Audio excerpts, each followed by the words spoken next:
tips from Matt behind the scenes as we're waiting for everyone to join. Fantastic. Great to see everyone today. Welcome. You're here with Brain Trust. Today we're chatting with Matt Greenberg. We've got a really cool sessions, tons of questions pouring in. Welcome everyone. I'm going to start this webinar since we are right on time. So hello, I'm Shirley Yang, one of the builders of the Brain Trust Network. Welcome. Thank you all for joining us today to chat with Matt Greenberg, advisor and engineering executive. We have a global audience today, like always, who are talented in different disciplines. We'd love to know who's in the room. Matt would like to know who he's speaking to. If you could please drop your role and the city that you're from, that would be great. For example, full stack engineer, Chicago, or engineering manager, Atlanta. That would be helpful. Brain Trust is the first decentralized talent network connecting highly skilled tech talent with the world's leading brands and most exciting startups. We are a community of over 400,000 talented professionals that have earned over $187 million through quality jobs on the platform. I love reading the sentence, by the way, Matt, because every time I host something, the number keeps going up. So I'm updating. It was 180 before, it was 170 last week. And so now we're at 187. And actually there's a live link that Masha is going to share in the chat. It's a live stats of the Brain Trust Network, basically telling you how much gross GSV, gross service value, the network has accumulated since its inception, how much B-Trust is distributed to the community, and the actual market rates, average market rates for the skill sets of our talent members in the community. So you can see how you compare to what other talents are charging on the platform. So very good. I am going to share my screen right now. Can everyone see my screen? Good. Okay, so let's quickly look at the agenda. We have a lot to talk about. Questions from community have been pouring in, like I said. So Matt will actually be answering those questions directly, just like all of our fireside chats. And I'm going to share a few open rules that we're spotlighting on Brain Trust today. And as we progress through today's chat, you have more questions for Matt. Please post your questions on the Career Help feed on Brain Trust with the hashtag AMA and hashtag intrapreneur. And we will try to go back and address those questions. Great. Today's theme is how to be better builders and leaders in engineering, product, and design. We also have a consistent thread of being an intrapreneur through our conversation. And for those who need definition, intrapreneur is someone who pushes for innovation and product development within an organization. Our guest today, Matt Greenberg, is one of the best people, to speak to this. We had a few sessions before, chatting right now, and I can definitely vouch for that. So please give us a brief introduction of yourself, Matt. Hi, my name is Matt Greenberg. I'm a father of 3 young boys in Oakland, California. They're 4, 8, and 11. Hopefully they won't bother us too much today because it's a holiday here in the States. I started my career as a software engineer, grew into engineering leadership because I was the 10th employee at a startup and they just started letting me hire people called CoSo. Eventually moved to Credit Karma, where I was there from about 200 people to about 1,500 people and about 100 million in revenue to about $1 billion in revenue. And then just finished a 4-year stint at Reforge, which is an education platform for mid-career professionals in tech. So hopefully some of you PMs and engineers out there have taken some of our programs. Now I'm advising companies and taking a little sabbatical. Thank you, Matt. And I just want to underline, you said at Credit Karma, you joined at 200 people and the company grew to 1,500 while you were there. So that's very interesting there. I want to know, what type of innovation, what type of mindset it took, right, to really drive the company forward like that. So diving into questions from the community, I'm going to share my screen from the Career Help feed.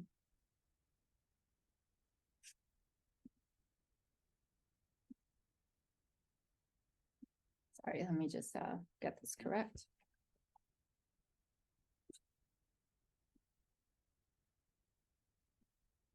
I've seen all the different places people are from. It's a very diverse crew. Yeah. Okay, can everyone see the screen now? You see it, Matt? Great. Mhm. So the first question, we're just going to dive in from Amit. So paradigm shifts upwards. So we're talking about being better builders and better leaders in engineering, product, and design. So for those who progress through higher levels in their careers, Matt, what's the biggest difference in responsibility?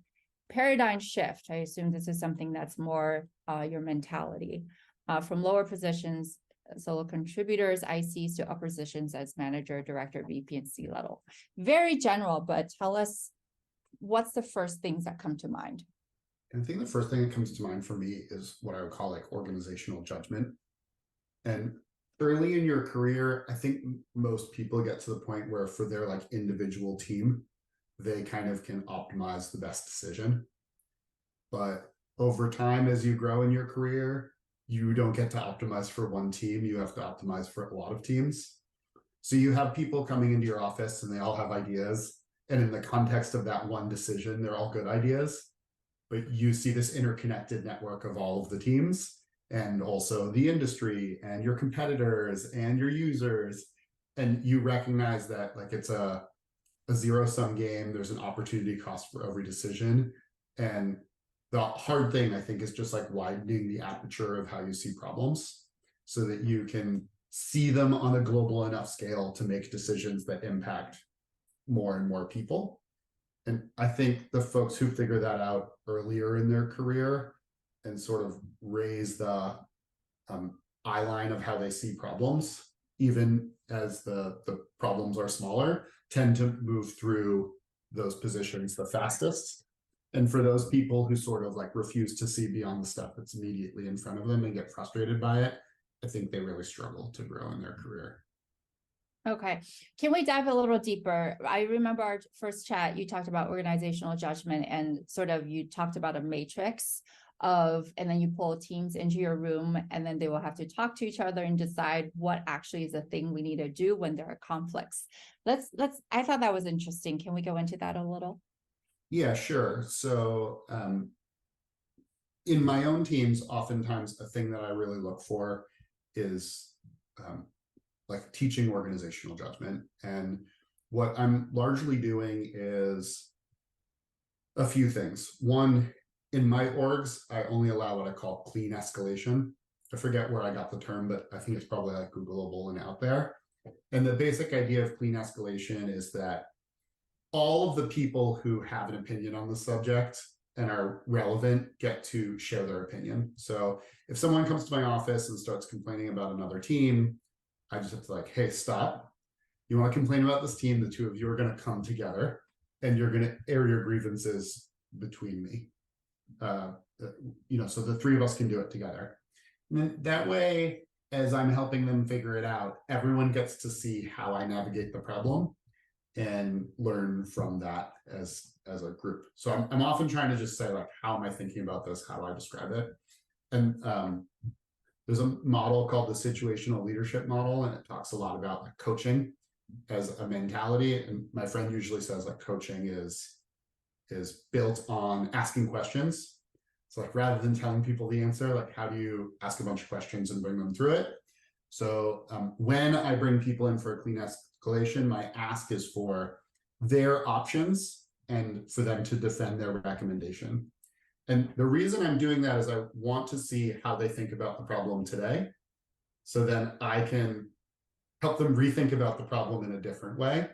So the next time and the next time and the next time, hopefully that they'll see a larger aperture of how a problem might be solved and why I'm solving it the way I am, to kind of increase their organizational judgment going forward. Okay, and that makes sense. I think the key for me there also was your ability to already know what that larger aperture is comes through experience, right? So that's why, yeah.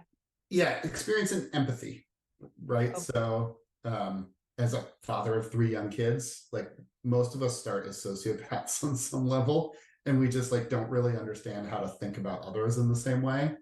And so oftentimes that recognizing that organizational empathy of what's going on in all of these other teams and what's important to them, and not just like what's important to me and my team, I think is a skill we have to relearn as adults. just like we might have to sharing toys on a playground or something like that. Very good. Thank you. So I really like that answer already. And I think just to quickly summarize for everyone who want to catch in Google on research on your own organizational judgment, developing that, having organizational empathy, learning what is clean escalation, what is your escalation process, and then looking at situational leadership model, especially when you're coaching someone, which is based on asking questions, to help others see a wider aperture than the thing that this person wants to accomplish only. So that was great. Thank you. The next question is from Alba. And this goes to product leadership. Given your extensive experience in tech leadership roles, how do you believe product-centric leader can effectively balance the need for innovation with the stability required for smart organization decision-making? And this is weaving into the entrepreneurial mindset in a company while navigating complexities of company growth in today's dynamic job market. Yeah, I mean, this is the art, right? This is the hard part of everything, is that there's a trade-off to every decision. So there's probably like two big things I think about when I'm thinking about this. The first is you need to have a good assessment of the season of the business. So at any given time, the industry, the landscape, and the business is going to be in a specific season. So, you know, in English, we would use that as like fall, spring, summer, etc. But oftentimes I think about that in the style in which the company is operating and what it's trying to accomplish. So one way to think about seasons might be in stages. So are you like pre-seed and still trying to find product market fit, or even like seed, like you're looking for product market fit? Do you have significant product market fit and you're trying to accelerate it? Have you sort of like reached the end of your S curve, and do you need like new innovation in the company? And so if you're in a state where you're trying to accelerate product market fit you already have, and people are trying to do crazy innovation, you're sort of often like bringing the wrong tool to the season of the business. So the idea is not necessarily bad, but the context it's operating in might not be the right fit. But, like in tech, we have also like seasons of the ecosystem. So 3 years ago, what a good fundraise might look like needed one level of metrics from the business, and today it needs something totally different. So before, it might be like top line growth over everything, whereas today, like profitability really matters, or how much run rate you have really matters in a different way. So a decision that would have been good 3 years ago is like kind of no longer right. So recognizing that season that the company is in, and then the second thing that comes with that is each season has the right portfolio that goes with it. So how much innovation should you have is sort of a slider. How much are you dealing with stability is a slider. And that kind of complexity of company growth of the different types of portfolio of work that you're doing should change with like the seasons and the expectations of the company.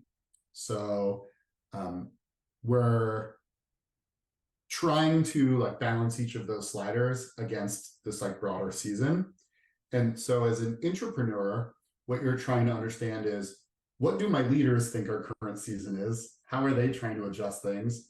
And am I giving them information that they're expecting?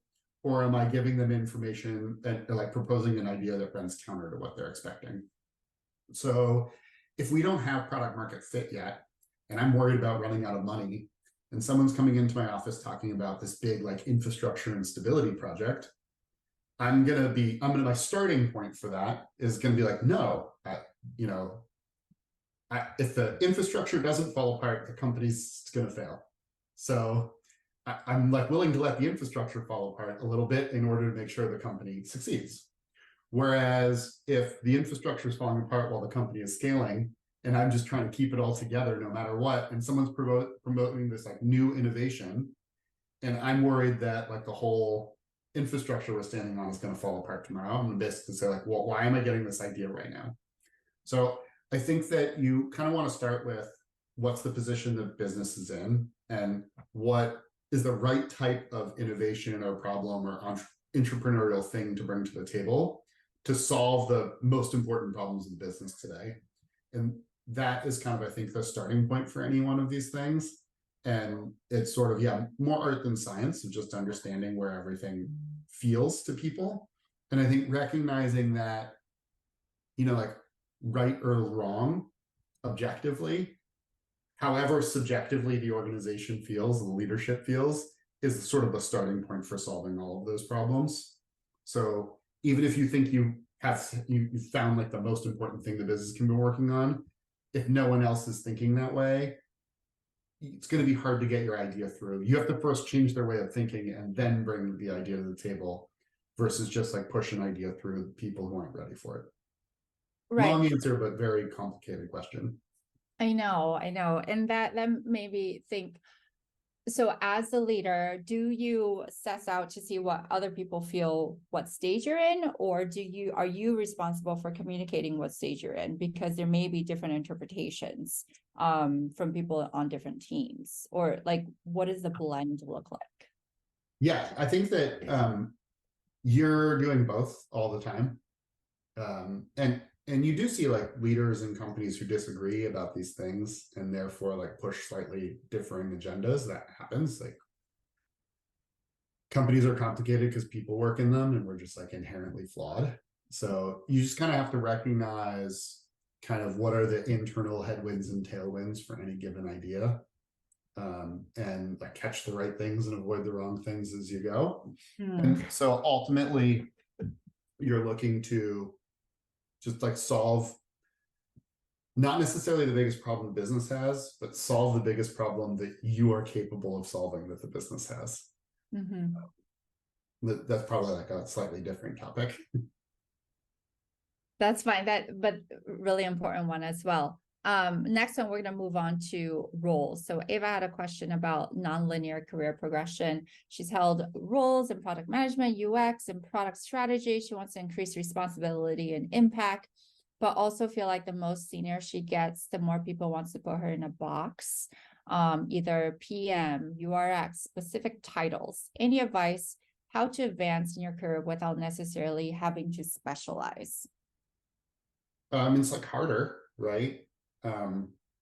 Ultimately, the larger the scale you operate on, the more you're trying to operate on heuristics and like just like quick ways to work through problems. So if she's like, okay, this is a PM, I know what PM shaped problems are. But if every human in your organization is kind of a unique snowflake who needs a uniquely shaped problem, it's a really hard thing to manage as a leader. So for the most part, you're often trying to put people in a box because it allows you to run a large org in a more systematized way. And so generally the people who don't fit into a box can be really successful within a company, but it becomes a thing where you have to build it up versus you get to start as a unique snowflake. So you sort of like come in a box and you start to push and break out of it in meaningful ways.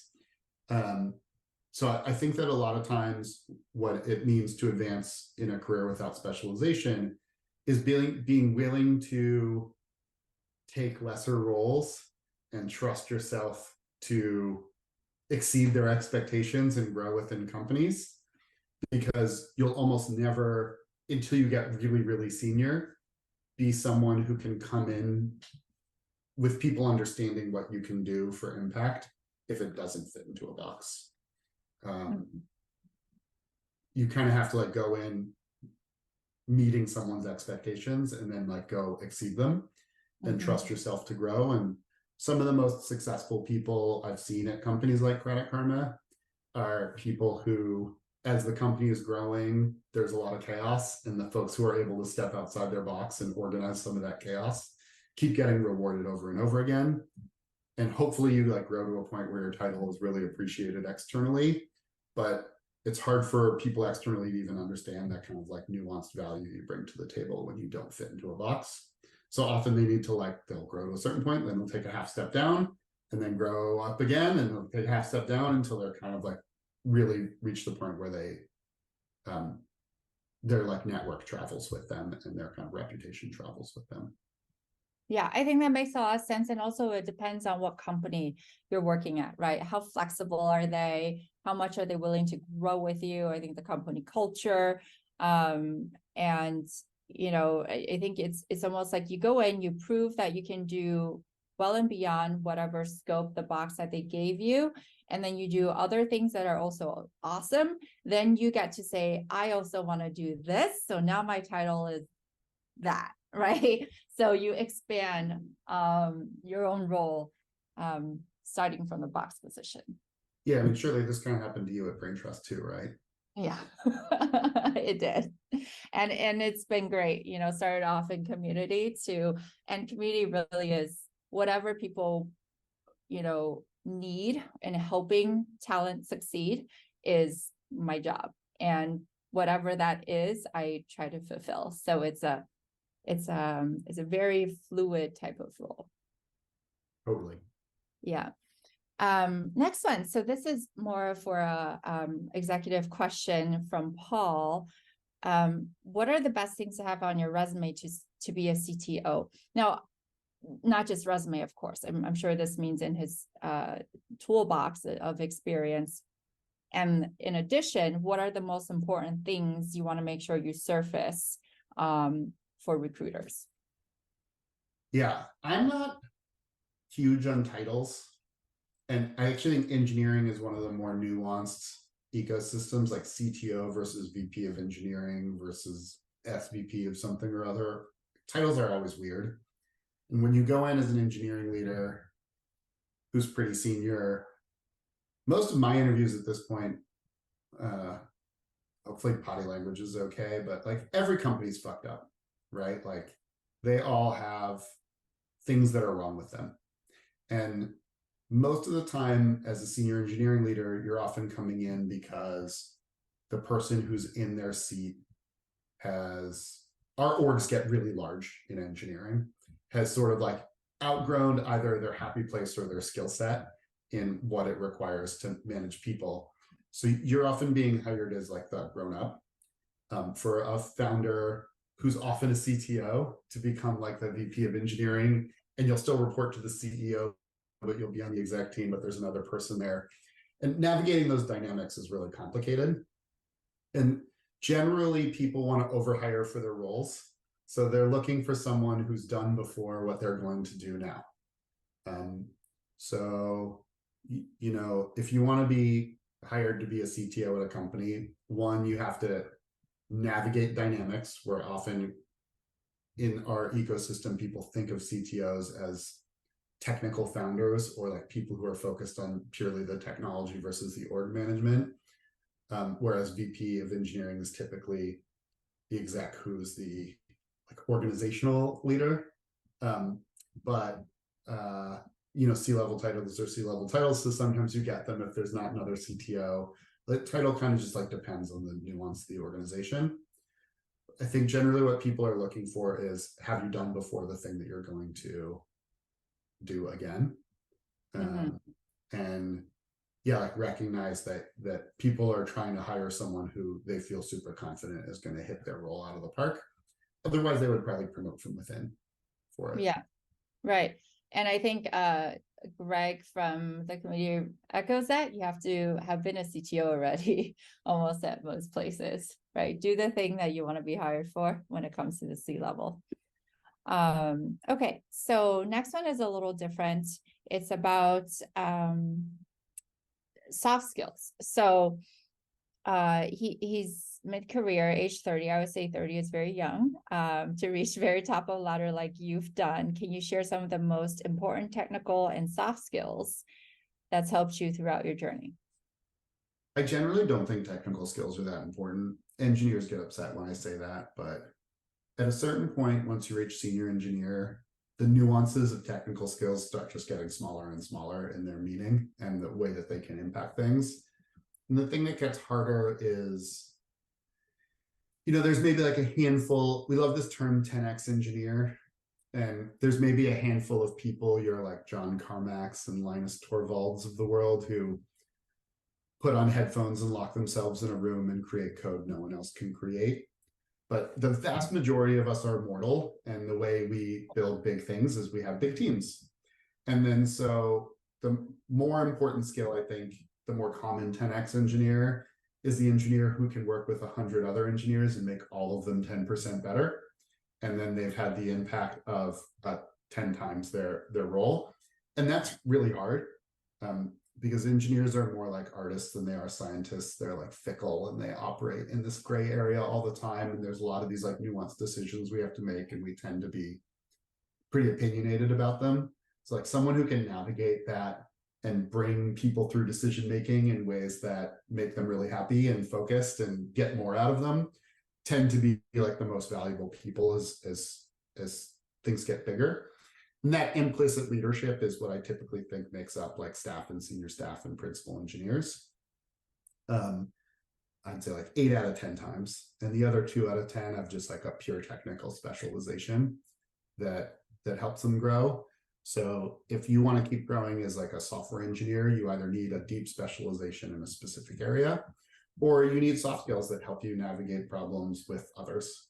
And that's so much of what we're doing on these like larger teams and larger companies. It's just like, who can help me navigate the technical aspects of this with a large group of engineers? So what are some of the specific soft skills that I think matter for that? Communication skills, I think, are always just super important. And a lot of times, I think it's about navigating a decision with folks. So how can you help make a group of people all feel heard? How help them like break out a problem in a sort of like more objective feeling way, recognizing that most people are bringing their subjective feelings to it. Probably the most important soft skill I found is patience. Like oftentimes people want to rush through problems that it just like takes a while to learn, and people who learn that like waiting matters and how to use like waiting as a soft skill is I think like a big superpower, especially as organizations get bigger. Just like groups of humans move slower than single humans in general through problems. I could probably go on this topic for a long time, but I think the soft skills bucket is probably like the most impactful bucket people can grow in their career. And the thing that's impacted me the most in my journey. Thank you. And it also sort of goes back to our first question of having organizational judgment, good organizational empathy, and experience to back that up. Great, thank you. Next one is about being stuck. So a lot of our talent here are freelancers, contractors, sometimes take shorter contracts, especially when the job market is difficult. She feels like a mercenary, bringing the skills they already have to the battlefield. She uses the word battlefield, doing a specific task, job, gaining no additional skills, or improving the skills that I have. I want to know how to get out of this rut, find the place that will invest in me as a developer and help me on my own journey to be the best that I can be. Yeah. I think there was another question in not maybe the ones that you pulled out, but someone's just asking like, what's your big advice for people who are early in their career? Yeah. And how to navigate the length of their career. And I would say that in almost all things, growth wins. So there are I don't think that money is the best way to measure a career, but it's kind of like an objective measure on some level. And there are step function changes in the money that you make, the better you get at what you do. So if you want to sort of like maximize career earnings, the biggest impact for that is how senior do you ultimately get. Because like the first 10 years of your career, everyone's growing, you like don't make that much money. But the difference between ending as like a senior, a staff, and a principal engineer, or like a manager, a director, or a VP, means for the final 15 years of your career, when you've sort of like reached whatever your apex of skill is, you're going to make either like 20, 30, 40, 50% more than everything else. So early in your career basically like behooves you to not worry so much about money and really focus on skill growth. And so ending up in positions that challenge you and allow you to grow matters a lot. and your growth mindset and skill set to like suck all of that knowledge up really moves the needle the most in the long run. So I generally think that you only want to feel like a mercenary later in your career when you're like really capturing large sums of money. And early in your career, you really want to focus on skill development as much as possible, because putting yourself in a position to be successful matters. And I generally think that smart companies recognize that treating their people well pays dividends in the long run. But I think that, you know, average companies like sometimes forget about that. So like rarely will a company invest as much in you as you should invest in yourself. So I think the first thing I would say is, one, take ownership of that investment versus expecting a place to invest in you. Two, I think companies that are growing tend to have the most interesting problems and the most interesting opportunities for people. So I would say, think of yourself like you're a venture capitalist and try and only invest your time in companies that are going to grow a lot. So, you know, like recognize that growth gives you a lot of opportunity to continue to grow. And like I would focus on those things. And then I would try and develop your growth mindset as much as possible. And my favorite thing that I've done in my career for that is really watch everyone else in the organization and try and get as many learnings from their experiences in addition to my own as you can. Like, you only have so many opportunities to make certain types of decisions or see them play out over the long run. So when you can also watch what other people are doing and see how it plays out and learn from it. So like, for example, as an engineer, there might be another team in the company who's building a really complicated and important component.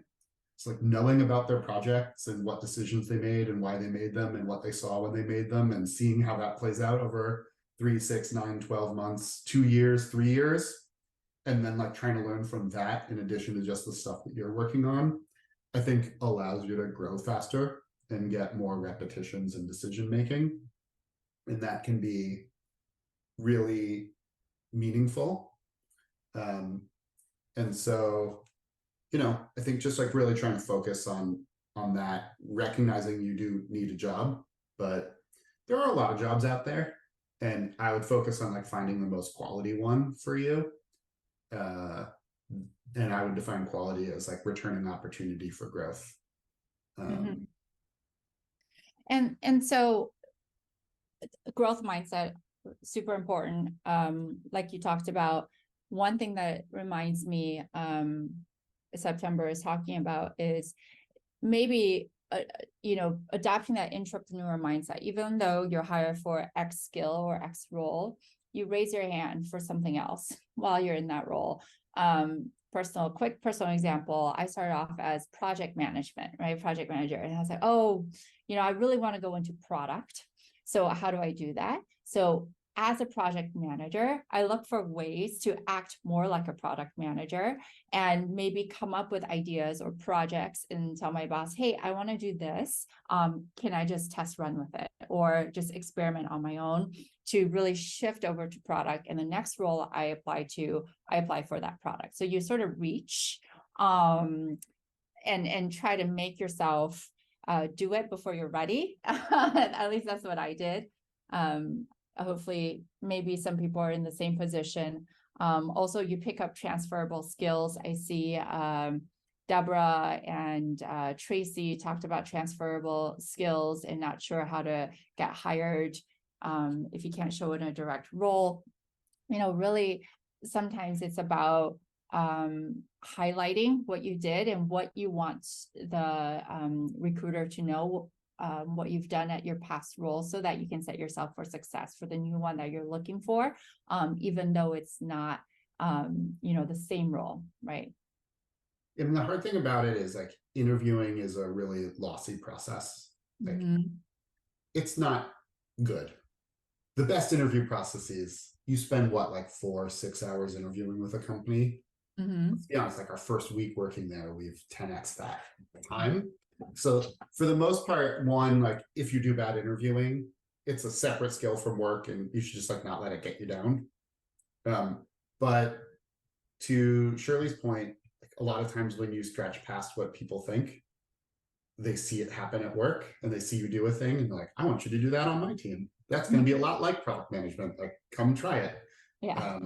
I think like Masha experienced that, who's on the call here. Like, you did well in product ops. You stretched into some things that an APM would do. Why don't you try being an APM? So for me at Credit Karma, most of my experience previous to that had been B2B. I'd never worked with a functioning marketing team, but I saw that our marketing team was like starved of engineering resources and support and seemed really important to what we were doing. So I just said to myself, like, well, I'm gonna figure out how to solve this problem. And it paid huge dividends for me. I founded a growth team. I'd never done anything like that before, but I just like figured it out as I went and like leaned into it. And then it became a thing I was known for later. And like other people want to hire that skill. But for the most part, I would say it's hard to take those transferable skills and use them to get hired, but it's not hard to use them as an entrepreneur. And it's like the best starting point is to find a job, be an entrepreneur, get recognized internally, get the title you want, and then like take that job for a while, and then afterwards transfer the title versus the skill to the next thing. And it's probably the easiest way to navigate that. Yeah. And so let's talk about that. Credit Karma, the company went from 200 to 1,500 people. You hired a ton of people. Can you just share with us sort of what is your hiring philosophy at the time and just in general? Yeah, I have a lot of hiring philosophies. I probably worked on hiring about 800 engineers while I was there, and a couple PMs and program managers and other stuff. I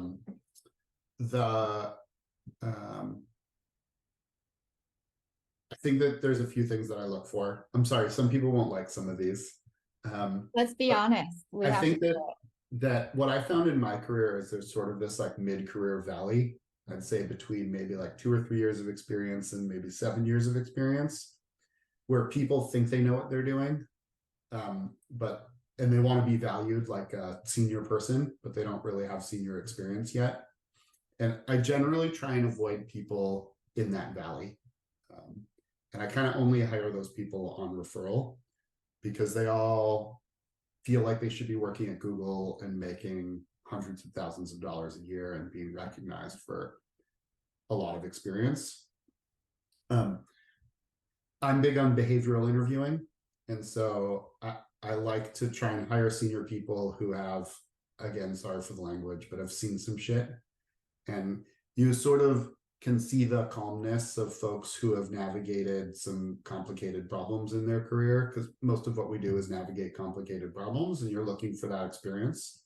So someone who can walk you through having the messy middle of a job and basically say, like, I've seen some really, really messy things, and I've navigated, and you're like, great, we have lots of messy problems at our company. Like, I want someone who's going to navigate it.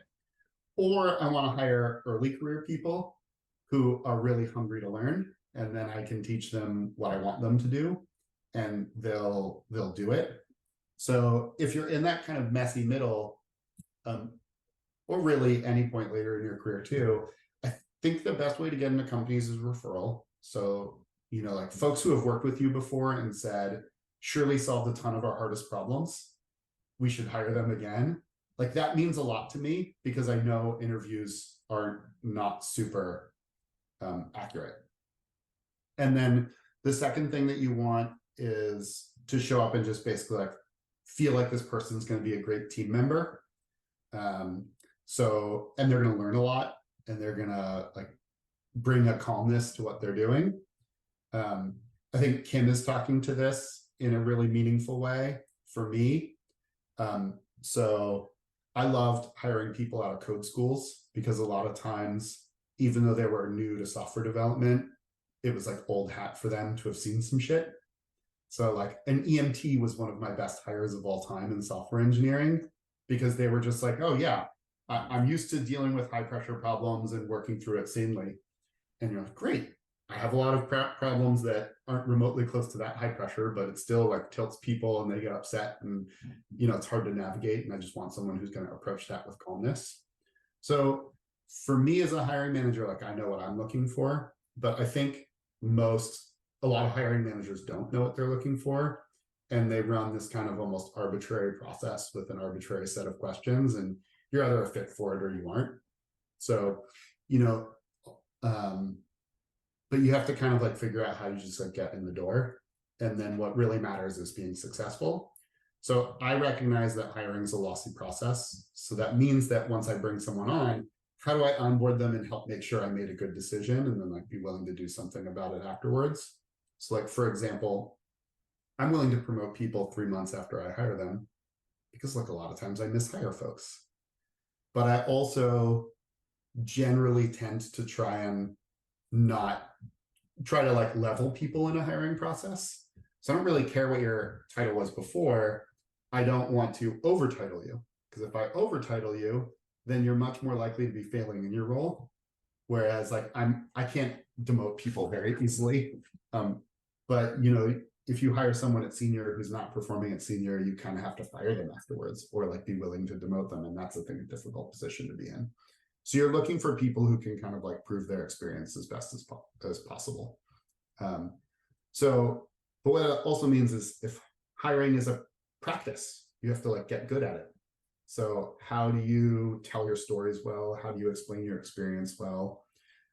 How do you talk about things that were kind of like screwed up at your last company without sounding like you're going to be a really negative person to work with afterwards? You have to figure out how to process all of those things and then come out in a way that people say, in the interview process, saying like, I want to work with this person.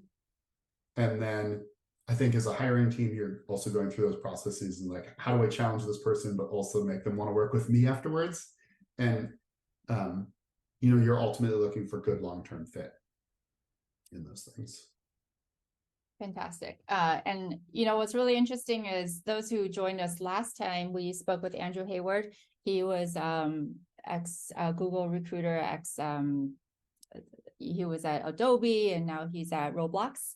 And he talked about how you get in the door is referral. That's the quickest way. I mean, you see hundreds, thousands, AI bots are scanning resumes. If there's a referral that comes in, that's a real human that you trust, it's going to be on the top of the pile that you review. So echoing what you said, as well as the funny thing is, he said, if I know someone was an EMT versus someone who, just doesn't have a crazy, well, not crazy, but hasn't been through shit, like you said, I'm going to trust the EMT to stay calm when servers go down. And he would be more interested in talking to that person. So those two exact same things Andrew mentioned.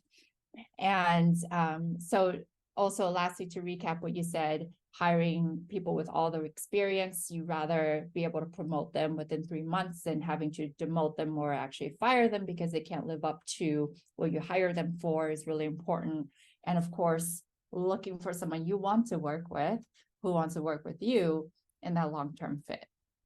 Yeah, I mean, at a company like Credit Karma, if I opened a role, especially like a earlier career or entry-level role, we would get 1,000, 2,000, 3,000 resume submissions for it. So it's like really hard to figure out what to do with that pile of people. But if you get 2 referrals, you're like, okay, I'll put these 2 people on top but what you really want is real referrals. I've worked with this person and I want to work with them again. And you're like, oh, great. Like, that's what I'm looking for.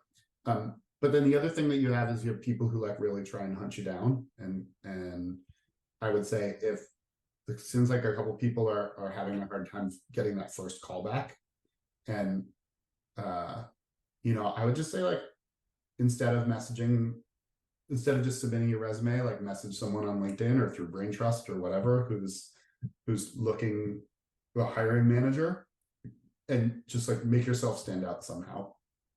Yes. But that's going to be the thing that matters, because it is really, really hard to stand out when it's just a pile of resumes. Which leads to our last question from the community today. What's the best way to adapt to the always changing climate of the job market? It's tough right now. We all recognize it. It's not a good time. I started almost 2 years ago, and it's so much has changed since then, and there's a lot of information out there. So how do we stay on top of the best way for searching for a job? I mean, I think it matters to understand the climate. And as someone who's on, like Reddit experienced devs and all these other different channels, I would say that it still feels like most people don't understand the climate. Honestly, like now talking to CEOs, I think some of them don't always understand the climate. And so I'd say the best way to adapt is first, like, know what the climate is. So if I were looking at the climate today, I would say almost no venture money is going out. And the venture money that's going out is almost all earlier stage. So the thing that's kind of disappeared is those like CDE rounds and most up market B rounds. So that means that companies are going to be like that much tighter with their hiring decisions because they don't know where funding rounds are coming from. And money has to last longer because what would have been a valid funding before is probably not today.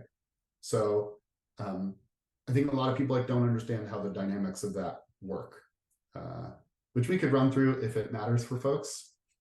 But I'd say first start and understand that company's situation in the climate. How much money do they have? How long does their runway need to last? And how important, how does this role fit into that? So if this is the one engineering hire they get to make in the next 2 years, they're going to approach it in a really different way because they're going to want someone who's going to be there for it and push for it and really go. And then I think that the other thing is that there are just going to be fewer roles on the market than there were 2 years ago, for example. So you really have to go push for every single one of them out there because that competition is totally different. And the way that people are approaching it is different. So know how it's going to work and be willing to kind of operate in the mindset of the market to get the thing that you want to get. Yeah, I think knowing what climate we're in doesn't necessarily mean, okay, you have a better chance of getting a job, but at least you know why you're not getting the call back, right? Knowing that, okay, everyone is kind of in the same shoe because of the climate. It's not me, it's because of, the market really sucks right now. Maybe that gives job applicants some kind of, I don't want to say comfort, but an answer of why this is happening. It's very difficult, but again, understanding everyone's in the same boat is important for the applicant's mindset. Yeah, and I think most compensation studies are showing that compensation is generally going down. Expectations have to go down. Mm-hmm. So then you run across people who kind of don't get it, and they're pushing for some compensation they read about from an article 3 years ago, and then you're does this person have the judgment that I want them to have in the role? Maybe not. And so companies might just not negotiate. So I think you have to recognize the power dynamics, the market dynamics, and everything that's going on, and sort of operate within them. Yeah, super important. Thank you. So speaking of jobs, we're gonna take a look at some jobs that we want to highlight on BrainTrust. Let me switch over to this screen. Matt, can you see the new job spotlight? I can. Wonderful. All right. So these are jobs that are posted by BrainTrust clients. Everyone who's on this call should have an account access. First is software engineer, senior software engineer, and modern intelligence is a full-time position, hybrid role in Austin. And Matt, I'm seeing so many hybrid roles.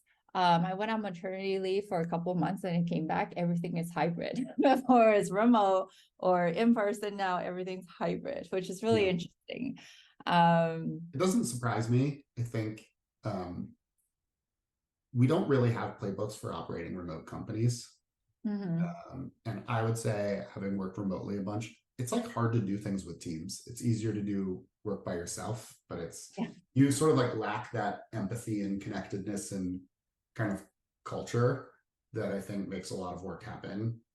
So I think a lot of companies are recognizing they want to give people some of the flexibility of remote and the opportunity to like do the heads down work that really just does happen better when I'm not in an open office environment, but also figure out how to like manage some of the benefits of getting to know my teammates and spending more time with them. Yeah, absolutely. And I think companies are still figuring that out, what is best for them. And also some companies already have real estate that they can't let go or they sign contract with. So getting people back in the door. But I know at least talents, most of the people I know prefer remote or with the option of going in when convenient. Next one is senior machine learning engineer. So Masha is dropping these links into the chat. Please remember, if something is not a fit for you, you can copy and paste your referral link to anyone. If they get hired, you get 1% of their billings, which is awesome in B-Trust. And then we have a technical project manager at Nestle. Nestle's been a longtime client of ours, of Brain Trusts. They have a 6-month contract position, US only. We have a DevOps engineer, senior position at Versus Game.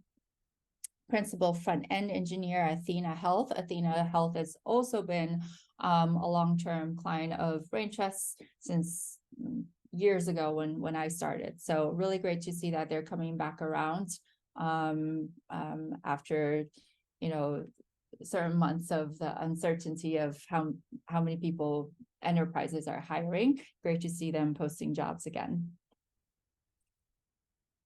Great. Well, that's all that we have for today. And we want to thank you, Matt, so much for your time. I thought this talk was one of the most genuine and most insightful that I've had, at least with guests. A lot of times, we get a lot of great ideas and a lot of high energy, but this one I felt like we really dug in to think about, hey, what's the real deal here? What do I have to recognize, to think about, to be true to myself and true to how I want to, how others perceive me in order for me to become that better builder and leader. So thank you so much. I learned a lot. I'm sure the community did as well. If you have more questions for Matt, please post on Career Help feed, and we'll get to when we can. Thank you, everyone. Thanks for having me, Shirley. I appreciate it. And nice to meet you all on the Brain Trust Network. And I'll try and get to some of the questions posted when I can, if people have things that went over. Yes. But feel free to connect me on LinkedIn and I can try and respond on there too. Or on Brain Trust. Do we do connections on Brain Trust? Soon to come, I believe. Okay. All right. Thank you, everyone. Have a good day. Have a good one. Bye. Bye.